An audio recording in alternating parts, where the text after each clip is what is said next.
ವಿಶ್ವಾಸ ನಿಮಗೆ ಇದೆಯಾ? ಈಗಾಗಲೇ 8ರಿಂದ 19 ಅಂತ ಗೆಜೆಟ್ ನೋಟಿಫಿಕೇಶನ್, ವಿಧಾನಸಭೆ ಅಧಿವೇಶನದ ನೋಟಿಫಿಕೇಶನ್ ಕಳಿಸಿದ್ದಾರೆ. ಏನು ಮಾಡ್ತಾರೋ ಬಿಡ್ತಾರೋ ಗೊತ್ತಿಲ್ಲ. ಇವ್ರ ಕುರ್ಚಿ ಕಿತ್ತಾಟದಲ್ಲಿ ಏನಾಗುತ್ತೋ ಎಂಥದ್ದು ಗೊತ್ತಿಲ್ಲ. ಈಗ ನಾವು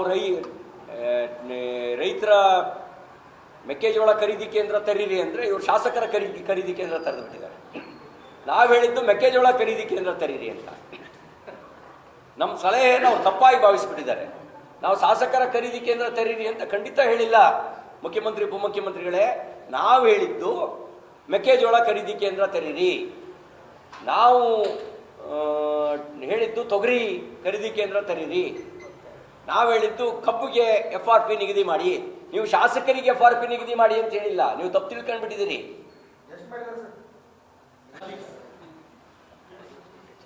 ಅದು ಮೆಟೀರಿಯಲ್ ಮೇಲೆ ಡಿಪೆಂಡ್ ಆಗುತ್ತಂತೆ. ಒಳ್ಳೆ ಕ್ವಾಲಿಟಿದಿದ್ದರೆ ಸ್ವಲ್ಪ ರೇಟ್ ಜಾಸ್ತಿ, ಜೊಳ್ಳು ಪಳ್ಳು ಇದ್ದರೆ ಸ್ವಲ್ಪ ರೇಟ್ ಕಡಿಮೆ. ಹಾಗಾಗಿ ನೀವು ಅವೆಲ್ಲ ಅದ್ರ ಮೇಲೆ ಕ್ವಾಲಿಟಿ ಮೇಲೆ ಗ್ರೇಡ್ ಮೇಲೆ ಡಿಪೆಂಡ್ ಅಂತೆ. ಹಾಗಾಗಿ ನಾವು ಸರ್ಕಾರಕ್ಕೆ ಆಗ್ರಹಿಸಕ್ಕೆ ಬಯಸ್ತೇನೆ, ಬದುಕಿದ್ದು ಸತ್ತಂತ ಆಗಬೇಡಿ. ರೈತರ ಪಾಲಿಗೆ ಈ ಸರ್ಕಾರ ಇದ್ದೂ ಇಲ್ಲದಂತಾಗಿದೆ. ನೀವು ರೈತರ ಬದುಕಿನ ಜೊತೆಯಲ್ಲಿ ಚಲಾಟ ಆಡಬೇಡಿ. ತಕ್ಷಣ ಖರೀದಿ ಕೇಂದ್ರ ತೆರೀರಿ. ನಿಮಗೆ ನೀವೇ ಮಾಡಿದ ಆದೇಶವನ್ನು ಅನುಷ್ಠಾನಗೊಳಿಸುವ ಸಾಮರ್ಥ್ಯ ಇಲ್ಲದೆ ಇದ್ದರೆ ಕುರ್ಚಿಗೆ ಯಾಕೆ ಜಗಳ ಆಡ್ತೀರಿ? ಕುರ್ಚಿ ಮೇನಲ್ಲಿ ಕೂತೇನು ಪ್ರಯೋಜನ? ನೀವೇ FRP ನಿಗದಿ ಮಾಡಿದಿರಿ. ಕೇಂದ್ರ ಸರ್ಕಾರಕ್ಕಿಂತ 200 ರೂಪಾಯಿ ಕಡಿಮೆ ನಿಗದಿ ಮಾಡಿದಿರಿ. ಕಡಿಮೆ ನಿಗದಿ ಮಾಡಿದ ಮೇಲೂ ಕೂಡ ನಿಮಗೆ ಮಾಲೀಕರನ್ನು ಒಪ್ಪಿಸುವ ತಾಕತ್ತೂ ಇಲ್ಲ, ರೈತರಿಗೆ ಮನವರಿಕೆ ಮಾಡುವ ಯೋಗ್ಯತೆಯೂ ಇಲ್ಲ. ಅಂದರೆ ಕುರ್ಚಿ ಮೇಲೆ ಯಾಕೆ ಕುಂತಿದ್ದೀರಿ? ಏನು ಭ್ರಷ್ಟಾಚಾರ ಮಾಡೋದಕ್ಕೆ ನಿಮಗೆ ಅಧಿಕಾರ ಕೊಟ್ಟಿದ್ದು ರಾಜ್ಯದ ಜನ? ನಿಮ್ಮ ಸಾಧನೆ ಏನು ಹೇಳಿ? 2.5 ವರ್ಷದಲ್ಲಿ ಭ್ರಷ್ಟಾಚಾರ ಸಾಧನೆ ಆಗಲ್ಲ, ಬೆಲೆ ಏರಿಕೆ ಸಾಧನೆ ಆಗಲ್ಲ, ದುರಾಡಳಿತ ಸಾಧನೆ ಆಗಲ್ಲ, ಅತಿ ಹೆಚ್ಚು ರೈತರ ಆತ್ಮಹತ್ಯೆ, ಅತಿ ಹೆಚ್ಚು ಸರ್ಕಾರಿ ನೌಕರರ ಆತ್ಮಹತ್ಯೆ, ಇದು ಸಾಧನೆ ಆಗಲ್ಲ. ಇದನ್ನು ನೀವು ಸಾಧನೆ ಅಂತ ಅನ್ಕೊಂಬೇಡಿ. ನೀವೆಷ್ಟು ಎಕರೆಗೆ ನೀರಾವರಿ ಮಾಡಿದ್ರಿ ಅನ್ನೋದು ಸಾಧನೆ ಆಗುತ್ತೆ, ಎಷ್ಟು ಉದ್ಯೋಗ ಸೃಷ್ಟಿ ಮಾಡಿದ್ರಿ ಅನ್ನೋದು ಸಾಧನೆ ಆಗುತ್ತೆ. ಇದು ಬಿಟ್ಟು ನೀವು ಭ್ರಷ್ಟಾಚಾರವನ್ನೇ ಸಾಧನೆ ಅಂತೇಳಿ ಭಾವಿಸಬೇಡಿ.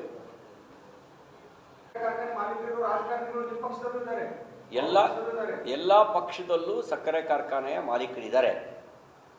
ಅವರ ಮುಲಾಜಿಗೆ ಒಳಗಾಗಬೇಕಾಗಿಲ್ಲ ಸರ್ಕಾರ ರೈತರ ಮರ್ಜಿಗೆ ಒಳಗಾಗಬೇಕು.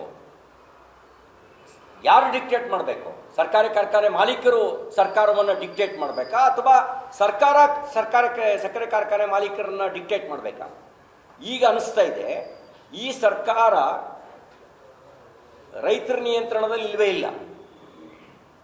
ಸಕ್ಕರೆ ಕಾರ್ಖಾನೆಯ ಮಾಲೀಕರ ಮರ್ಜಿಗೆ ಅನುಗುಣವಾಗಿ ವ್ಯವಹರಿಸ್ತಾ ಇದೆ ಅಂತಕ್ಕಂಥ ಅನುಮಾನ ಬರ್ತಾ ಇದೆ.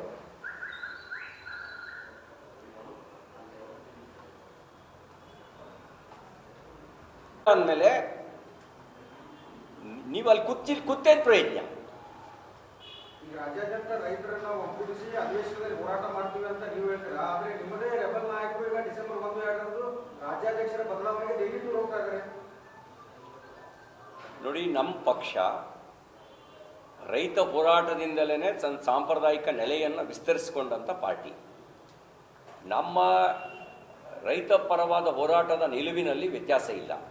ರಾಜಕಾರಣ ಯಾರು ಏನು ಬೇಕಾದ್ರೂ ಮಾಡ್ಬೋದು. ಈ ಸಂದರ್ಭ ನಾವು ಜನರ ಪರವಾಗಿ ಹೋರಾಟ ಮಾಡಬೇಕಾಗಿದೆ, ಜನರ ಜೊತೆಗೆ ನಿಲ್ಲಬೇಕಾಗಿದೆ. ಹಾಗಾಗಿ ನಾವು ಜನರ ಪರವಾಗಿ ಹೋರಾಟ ಮಾಡ್ತೀವಿ, ಜನರ ಜೊತೆಗೆ ನಿಲ್ತೀವಿ. ಈಗ ನಾವು ರೈತರ ಪರವಾದ ಹೋರಾಟಕ್ಕೆ ಬಂದಿದ್ದೀವಿ, ರೈತರ ಪರವಾಗಿ ಹೋರಾಟ ಮಾಡ್ತೀವಿ, ವಿಜೇಂದ್ರ ಅವರ ನೇತೃತ್ವದಲ್ಲೇ ಹೋರಾಟ ಮಾಡ್ತೀವಿ.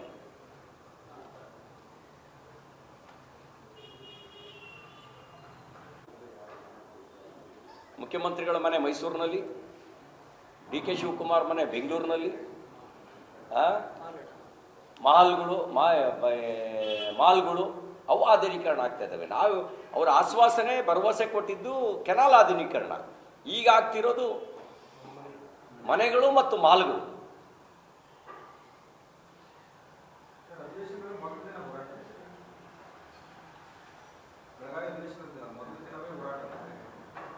ನಾವೀಗ ಅಷ್ಟರೊಳಗೆ ಸರ್ಕಾರ ಸ್ಪಂದಿಸಿದರೆ ಹೋರಾಟದ ಅವಶ್ಯಕತೆ ಬರಲ್ಲ. ಅದಕ್ಕೆ ಸರ್ಕಾರವನ್ನು ಎಚ್ಚರಿಸೋದಕ್ಕೆ ಮೊದಲನೇ ಹಂತ ಮತ್ತು ಎರಡನೇ ಹಂತದ ಹೋರಾಟ ಮಾಡ್ತಾಯಿದ್ದೀವಿ. ಈಗ ಈ ಜಿಲ್ಲೆಯಲ್ಲಿ ಸಾಮ್ನೂರು ಸಾಹುಕಾರರೇ ಅವರವೇ 2 ಸಕ್ಕರೆ ಕಾರ್ಖಾನೆ ಇದೆ. ಈ ಜಿಲ್ಲೆಯಲ್ಲಿ 2 ಇದೆ. ಹೊರಗಡೆ 2, 3, 4 ಇರಬೇಕು. ಈ ಜಿಲ್ಲೆಯಲ್ಲಿ 2 ಇದೆ. ಕಾಂಗ್ರೆಸ್ನ ಸರ್ಕಾರದಲ್ಲಿ ಪ್ರಭಾವಿಗಳಲ್ಲಿ ಇರೋರದೇ 14-15 ಸಕ್ಕರೆ ಕಾರ್ಖಾನೆಗಳಿದ್ದಾವೆ. ಅವ್ರುಗಳಾರು ಫಸ್ಟ್ ಡಿಕ್ಲೇರ್ ಮಾಡಲಿ ರೈತರಿಗೆ ಇಷ್ಟು ಕೊಡ್ತೀವಿ ಅಂಥೇಳಿ. ಅಂದರೆ ಅವರ ಸರ್ಕಾರ ತೆಗೆದುಕೊಂಡ ತೀರ್ಮಾನವನ್ನು ಅವ್ರ ಸಂಪುಟದ ಸಚಿವರು ಅವ್ರ ಶಾಸಕರೇ ಒಪ್ಪದೇ ಇದ್ದರೆ, ಅನುಷ್ಠಾನ ಮಾಡದೇ ಇದ್ರೆ ಇನ್ಯಾರು ಮಾಡ್ತಾರೆ? ಫಸ್ಟ್ ಅವ್ರು ಡಿಕ್ಲೇರ್ ಮಾಡಲಿ, ಅವ್ರು ಖರೀದಿ ಸ್ಟಾರ್ಟ್ ಮಾಡಲಿ ಕಬ್ಬನ್ನು. ಅವ್ರು ಹೇಳಲಿ, ಕೇಂದ್ರ ಸರ್ಕಾರ 3,550 ರೂಪಾಯಿ ಡಿಕ್ಲೇರ್ ಮಾಡಿದೆ, ನಾನು 3,600 ಕೊಡ್ತೀನಿ ಅಂತ ಹೇಳಿ ಸ್ಪರ್ಧೆ ಶುರು ಆಗುತ್ತೆ. ಬಿಜೆಪಿಯವರು ಅವ್ರನ್ನ ಫಾಲೋ ಮಾಡಲೇಬೇಕಾಗತ್ತೆ. ಈಗ ಈಗ ಅದಕ್ಕೆ ನಾನು ಹೇಳೋದು, ಇಲ್ಲಿ ಈ ರಾಜ್ಯದಲ್ಲಿ ಜವಾಬ್ದಾರಿ ಯಾರ್ದಿದೆ? ಕೇಂದ್ರ ಸರ್ಕಾರ FRP ಅನ್ನು ಡಿಕ್ಲೇರ್ ಮಾಡಿದೆ. ಕೇಂದ್ರ ಸರ್ಕಾರ ಅನುಷ್ಠಾನ ಮಾಡಿಸುವಂಥ ಹೊಣೆಗಾರಿಕೆ ಕೇಂದ್ರ ಸರ್ಕಾರದ ನೇರವಾಗಿಲ್ಲ. ಅವ್ರು ಡಿಕ್ಲೇರ್ ಮಾಡಿದ್ದಾರೆ. ವೈಜ್ಞಾನಿಕವಾಗಿ ಸಕ್ಕರೆ ಬೆಲೆ, ಸ್ಪಿರಿಟ್ ಬೆಲೆ, ಎಥೆನಾಲ್ ಬೆಲೆ ಇದೆಲ್ಲವನ್ನು ಆಧರಿಸಿ FRP ಡಿಕ್ಲೇರ್ ಮಾಡಿದ್ದಾರೆ. ಎಕ್ಸಿಕ್ಯೂಟ್ ಮಾಡಬೇಕಾದವರು ಯಾರು? ಮಹಾರಾಷ್ಟ್ರದಲ್ಲಿ ಮಹಾರಾಷ್ಟ್ರ ಸರ್ಕಾರ ಎಕ್ಸಿಕ್ಯೂಟ್ ಮಾಡ್ತು, ಉತ್ತರ ಪ್ರದೇಶದಲ್ಲಿ ಉತ್ತರ ಪ್ರದೇಶ ಸರ್ಕಾರ ಅನುಷ್ಠಾನಗೊಳಿಸ್ತು, ಆಂಧ್ರದಲ್ಲಿ ಆಂಧ್ರ ಸರ್ಕಾರ ಅನುಷ್ಠಾನಗೊಳಿಸ್ತು. ಕರ್ನಾಟಕದಲ್ಲಿ ಯಾರು ಜವಾಬ್ದಾರಿ?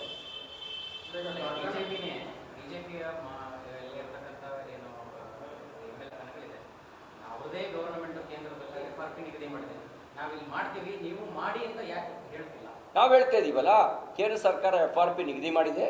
ಪಕ್ಕದ ನಾನು ಹೇಳ್ತಾ ಇರೋದು, ಸಂಪುಟದ ನಿರ್ಣಯ ಯಾರ್ದು? ಕಾಂಗ್ರೆಸ್ ಸರ್ಕಾರದಲ್ಲಿ ಸಂಪುಟದ ಸಚಿವರಾಗಿರುವವರೇ ಸಂಪುಟದ ನಿರ್ಣಯವನ್ನು ಅನುಷ್ಠಾನಗೊಳಿಸಕ್ಕೆ ಮುಂದಾಗದೇ ಇದ್ರೆ ಏನು ಮೆಸೇಜ್ ಕೊಡ್ತೀರಿ? ನಮ್ಮವರು ಮಾಡಬೇಕು. ಮಾಡದೇ ಇದ್ರೆ ಮೂಗಿಡಿದು ಮಾಡಿಸ್ಬೇಕು. ಈ ಸರ್ಕಾರ ಜವಾಬ್ದಾರಿ, ಮೂಗಿಡಿದು ಮಾಡಿಸ್ಬೇಕು. ಮೂಗಿಡಿದ್ರೆ ಬಾಯಿ ಬಿಡ್ತಾರೆ. ಮೂಗಿಡಿದು ಮಾಡಿಸಿ. ಹೋರಾಟಕ್ಕಿಂತ ಮೊದಲು ನಿಮ್ಮಲ್ಲಿರುವಂತಹ ಸಕ್ಕರೆ ಕಾರ್ಖಾನೆ ಮಾಡಿದ್ದು ಪ್ರಥಮ ಹಂತದಲ್ಲಿ ಆ ದರ ನಿಗದಿ ಮಾಡಲಿ. ನಾವು ಸ್ಪಷ್ಟ ಇದ್ದೀವಿ. ನಾವು ರೈತರ ಪರ, ಸಕ್ಕರೆ ಕಾರ್ಖಾನೆ ಮಾಲೀಕರ ಪರವಾಗಿ ಯಾವತ್ತೂ ಲಾಬಿ ಮಾಡಿಲ್ಲ. ನಾವು ಮಾಡಿಲ್ಲ, ಮಾಡೋದು ಇಲ್ಲ. ರೈತರ ಪರ ನಿಂತಿದ್ದೀವಿ, ರೈತರ ಪರ ನಿಲ್ತೀವಿ, ಮುಂದೂ ಹೋರಾಟ ಮಾಡ್ತೀವಿ.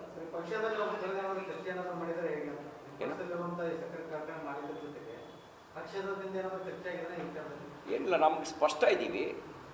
ನಿರ್ಣಯವನ್ನು ರೈತರ ಪರವಾಗಿ ತೆಗೆದುಕೊಂಡಿದ್ದೀವಿ, ಹೋರಾಟವನ್ನು ರೈತರ ಪರವಾಗಿ ಮಾಡ್ತಾ ಇದ್ದೀವಿ.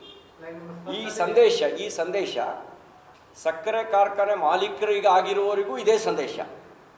ನಾವು ರೈತರ ಪರ. ಕೇಂದ್ರ ಸರ್ಕಾರ FRP ಡಿಕ್ಲೇರ್ ಮಾಡಿದೆ. ರಾಜ್ಯ ಸರ್ಕಾರ ಎಕ್ಸಿಕ್ಯೂಟ್ ಮಾಡಬೇಕು. ಯಾವ ಕಾರ್ಖಾನೆ ಅದಕ್ಕೆ ಒಪ್ಪೋದಿಲ್ವೋ ಒಪ್ಪಿಸೋ ಜವಾಬ್ದಾರಿ ನಿಮ್ಮದು. ಇಲ್ಲದೇ ಇದ್ರೆ ನೀವು ಟೇಕ್ ಓವರ್ ಮಾಡಿ ನೀವು ನಡೆಸಿ, ಸರ್ಕಾರ ನಡೆಸಲಿ. ಯಾವ ಕಾರ್ಖಾನೆ ಅನುಷ್ಠಾನ ಮಾಡೋದಕ್ಕೆ ಒಪ್ಪೋದಿಲ್ಲ, ಆ ಸಕ್ಕರೆ ಕಾರ್ಖಾನೆಯನ್ನು ರಾಜ್ಯ ಸರ್ಕಾರ